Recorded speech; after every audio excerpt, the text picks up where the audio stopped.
हुआ है, क्या 2024 तक होगा? जब एनटीपीसी में 20 गुना रिजल्ट कहा गया है तो 11 गुना क्यों दिया गया? एक ही विद्यार्थी का रिजल्ट 5 पोस्ट के लिए क्यों भरा गया? और तीसरा और आखिरी सवाल, 12वीं के पद के लिए 12वीं के बच्चों के साथ ग्रेजुएशन के बच्चों को उठाया गया, क्या दोनों का स्तर समान है? और नॉर्मलाइजेशन में 15-20 नंबर किस प्रक्रिया के तहत बढ़ाया घटाया जाता है? अगर आप छात्रों के सवाल जवाब दें सर, शायद उन्हें फायदा हो।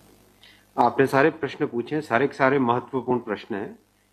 मैं इन सारे प्रश्नों को एक एक करके लेता हूं। सबसे पहले लेवल 1 में 2 स्टेज एग्जाम क्यों?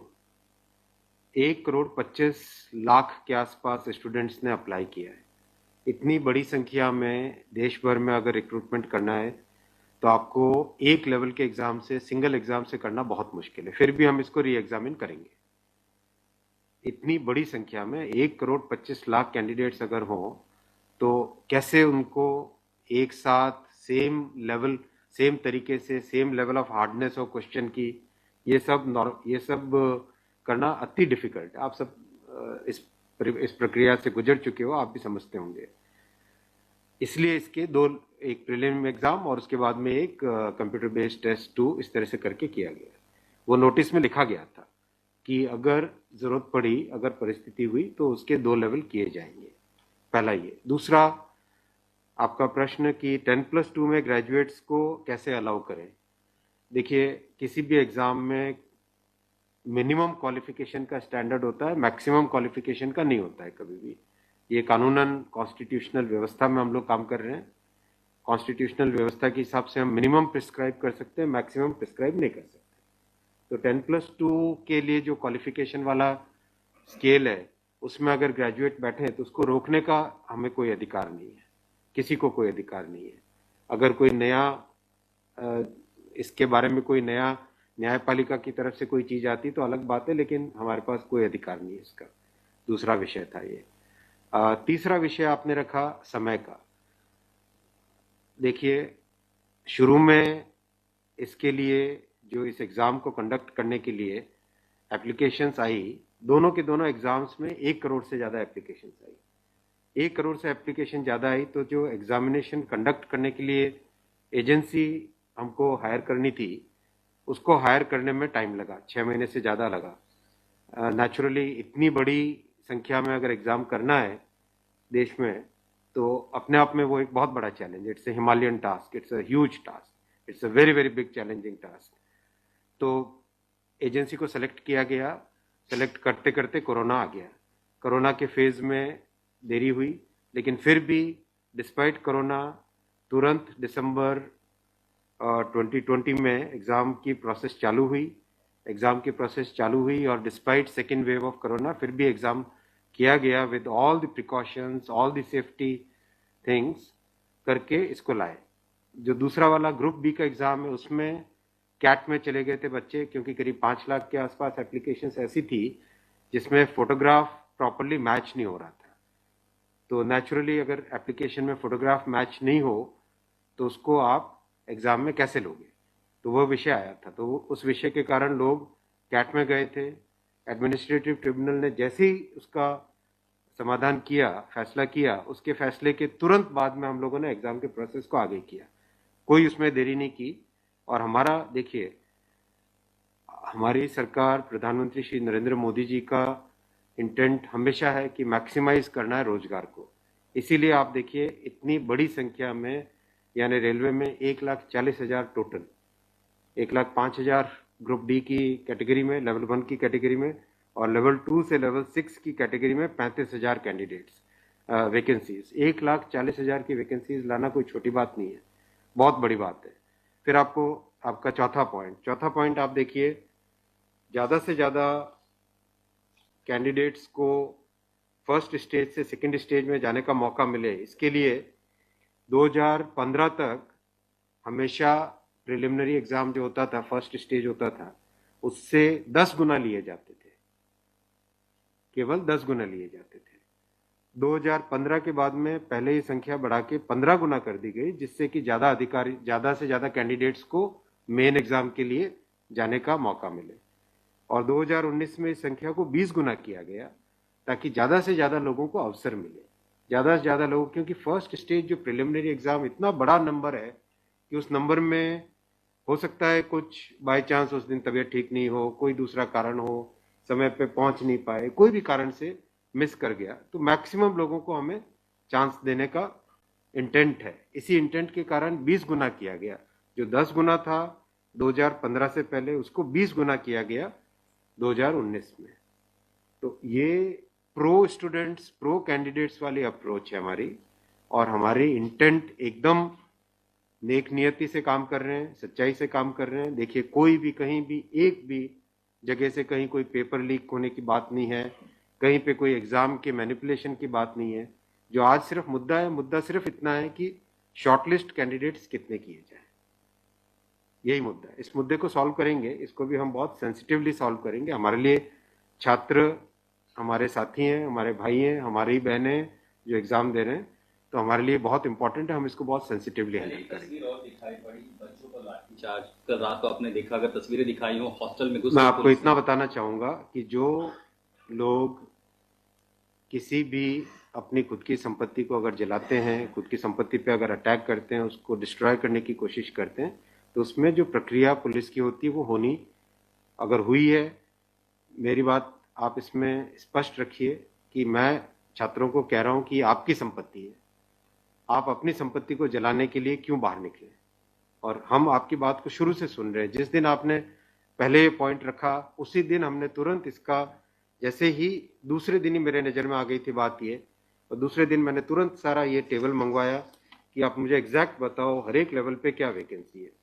और हर एक लेवल पे एग्जैक्ट, जैसे लेवल 2 पे 5663, उसकी जगह 1,13,000, कितने गुने? 20 गुने। लेवल 3 पे 4,940, उसके अगेंस्ट कितने शॉर्टलिस्टेड? 98,833, 20 गुने। तो जो नोटिस के अंदर प्रक्रिया एग्जैक्टली उसके हिसाब से किया है हर एक पे, level 2, level 3, level 4, level 5, level 6, हर एक पे एग्जैक्टली 20 टाइम्स किया गया है। इश्यू वो नहीं, इश्यू डुप्लीकेट नहीं, इश्यू यूनिक वाली बात आ गई। अब वो मुद्दा उनका है, क्योंकि इसलिए मुद्दा आ रहा है कि जिन लोगों ने तैयारी कर ली है उनको लगता है कि हमें एक बार और चांस मिल जाए, इसीलिए हम इसको बहुत सेंसिटिवली हैंडल करेंगे।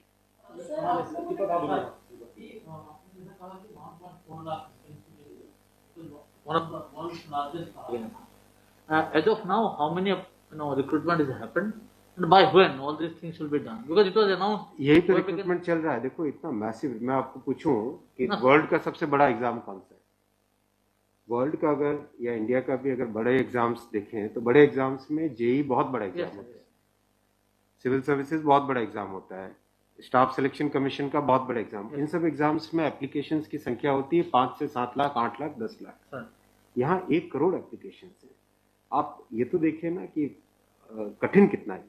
1 करोड़ एप्लीकेशन, 1.25 करोड़ एप्लीकेशन, 1 करोड़ 25 लाख, 1 करोड़ 35 लाख, उसमें समय लगता है। But this is something government was aware. In a country where there is so much of unemployment, and there will be vacancy like this, तो everyone will apply. इसीलिए तो time तो इतना लगेगा ही। अगर आपको इस एग्जाम को ढंग से करना है, इतना टाइम लगेगा, चाहे कोई करे। और उसके बाद भी आज देखा कि गया से आगजनी की तस्वीरें आ रही हैं। क्या ये कन्वे नहीं हो पा रहा है? कहाँ पर ये लैक ऑफ कम्युनिकेशन आपको लग रहा है, या मैटर पॉलिटिसाइज हो चुका है? नहीं, कुछ लोग इसका गलत फायदा उठा रहे हैं, और मैं उनसे भी निवेदन करूंगा कि छात्रों को भ्रमित न करें, कोई गलत इसका उपयोग न करें। ये छात्रों का मामला है, ये देश का मामला है, इसको हमें सेंसिटिवली हैंडल करना चाहिए, और इसमें हर तरीके से संवेदनशीलता के साथ इस मामले को लेना चाहिए। सर, कुछ छात्रों के ऊपर FIR भी दर्ज की है, कुछ पुलिस के स्टडी में भी अभी के समय में है, ऐसी खबरें आ रही हैं। आप खबरों की जांच करिए। देखो, जो पुलिस की प्रक्रिया है वो अलग चीज है। मैं अभी मुद्दा है, जो उस मुद्दे को कैसे सॉल्व करें उस पर सोचना चाहिए, हमें फॉरवर्ड लुकिंग होना पड़ेगा।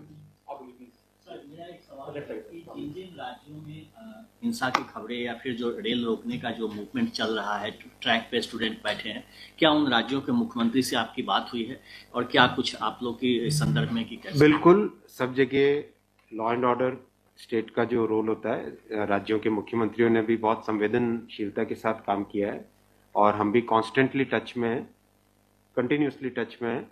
और जो आज कमेटी की बात भी सबके पास जा चुकी है ऑलरेडी, और मेरे ख्याल से ज़्यादातर जगह से स्टूडेंट्स ने इस विषय को स्वीकार भी किया है।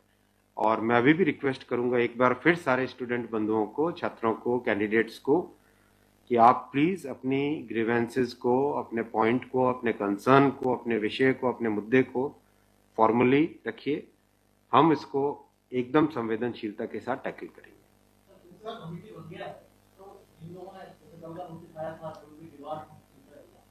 Will that also be considered because they did not know that this is going to happen? नहीं, देखो, कमिटी एक बहुत ही सीनियर ऑफिसर्स की है और ये कमेटी हर चीज को, जितने भी मुद्दे इसमें आएंगे और हर एक मुद्दे को जल्दी से जल्दी, इसमें कमेटी का टाइम लिमिट भी दिया। कितना टाइम दिया हमने? टाइम लिमिट टोटल 4 मार्च तक। जो कमेटी की रिपोर्ट आने का क्या मतलब, जल्दी से जल्दी हमारा एम है कि इस मुद्दे को बिल्कुल भी डिले न करके जल्दी से जल्दी सॉल्व करें। 16/2 तक सारे के सारे कैंडिडेट्स अपने कंसर्न सबमिट कर सकते हैं। 3 वीक्स टाइम दिया। I think that's a reasonable time. इससे ज़्यादा टाइम देने की ज़रूरत नहीं है।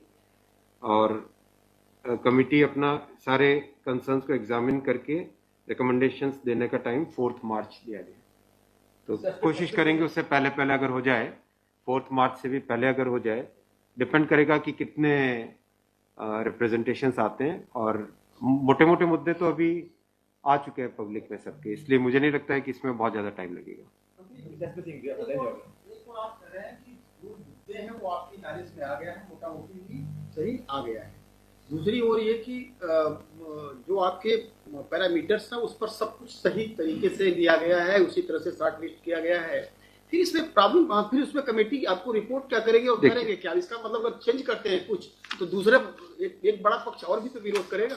हाँ, ये इसीलिए तो मैं आपको देखो बताऊं ना, एग्जैक्ट किसी भी लेवल पे नोटिस में जो लिखा था कि 20 गुना कैंडिडेट लेंगे, अगर आपके सामने टेबल रखा हुआ है, 5,663 की जगह 1,13,000 यानी 20 गुना। 4,940 के लेवल 3 में 98,833 20 गुना। 161 के अगेंस्ट 3223 20 गुना। 17,393 347 3,47,676 20 गुना। 7,124 वैकेंसीज के अगेंस्ट 1,42,413 20 गुना। एग्जैक्ट 20 गुना है हर एक लेवल का। अब स्टूडेंट्स क्या कह रहे हैं कि जिन कैंडिडेट्स ने एक से ज्यादा लेवल में क्वालिफाई कर दिया है, राइट जी, उसके कारण सपोज मान लीजिए लेवल 3 में जो लेवल 5 का कैंडिडेट है वो भी क्वालिफाई हो गया है जी, तो वो लेवल 3 में कोई एक कैंडिडेट को जो क्वालिफाई नहीं हुआ है, उसे लगता है कि अगर उसको यूनिक के हिसाब से काउंट करते तो शायद उसको भी एक मौका मिल जाता मेन एग्जाम देने का। बराबर है, ये मुद्दा ही है। अब जो नोटिस इनवाइटिंग एग्जाम है, एग्जाम का जो नोटिफिकेशन होता है उसकी एक सैंक्टिटी है, वो कोर्ट का मैटर है, वो लीगल मैटर हो जाता है। एग्जैक्टली उसके हिसाब से किया गया एग्जाम को उसी हिसाब से कंडक्ट किया गया, उसी हिसाब से शॉर्टलिस्टिंग की गई। अब जब ये मुद्दा आया है तो इस मुद्दे को सॉल्व करने के लिए कोई ना कोई तो तरीका निकालना पड़ेगा, राइट? तो आपका जो प्रश्न है, आपका प्रश्न वैलिड है कि क्यों ऐसा। आपके सामने डेटा सामने रखे हुए हैं, डेटा आप सबके सामने है, बिल्कुल एग्जैक्ट डेटा है कोई, और ये डेटा हमने पहले दिन ही दे दिया था। जो टर्म कंडीशंस ऑलरेडी जब पब्लिसाइज किया जाता है, कोई पोस्ट होती है तो उसके लिए टर्म कंडीशंस ऑलरेडी पहले से घोषित होता है, उसके आधार पर ही ये सब कुछ किया गया होगा। हाँ बिल्कुल। फिर ये कमेटी या आपको कुछ रास्ता आप नहीं दिख रहा है क्या? ये जो कमेटी रिपोर्ट देगी क्या उसके अगेंस्ट देगी जो आपके टर्म कंडीशंस पहले वाले थे? बात वही है ना कि आपकी बात, तो फिर लोग कोर्ट जाएंगे। हाँ, बात वही होगा जो नहीं, अपने को तरीका ऐसा सॉल्व करना पड़ेगा, कोई तो ऐसा तरीका निकालना पड़ेगा जिससे कि जो लोग शॉर्टलिस्ट हुए हैं उनका भी करियर इफेक्ट ना हो, उनके प्रोस्पेक्ट्स भी कमजोर ना हो, और जो लोगों की ग्रीवेंस है उस ग्रीवेंस को तो एड्रेस करना पड़ेगा ना। छात्रों का मुद्दा है और लोगों ने अगर ग्रीवेंस रेज की है तो हमारी ड्यूटी है कि उसको हमें एड्रेस तो करना पड़ेगा ना। लेकिन आप देख रहे हैं आपके सामने ये टेबल है, एग्जैक्ट हर एक लेवल पे 20 टाइम्स है एग्जैक्ट। ये आप टेबल आप सब लोग देख लीजिए। और ये हमने जैसे ही शॉर्ट लिस्टिंग हुई, कुछ लोगों ने मुद्दा उठाया, तुरंत मैंने आरआरबीज को क्लियर बोला था कि ये एग्जाम हमारी तरफ से एकदम ट्रांसपेरेंटली होना चाहिए और हर जगह एग्जैक्ट ये सब नंबर्स रखे गए। एक सवाल अगर आपके धन्यवाद। ठीक है, थैंक यू सो मच।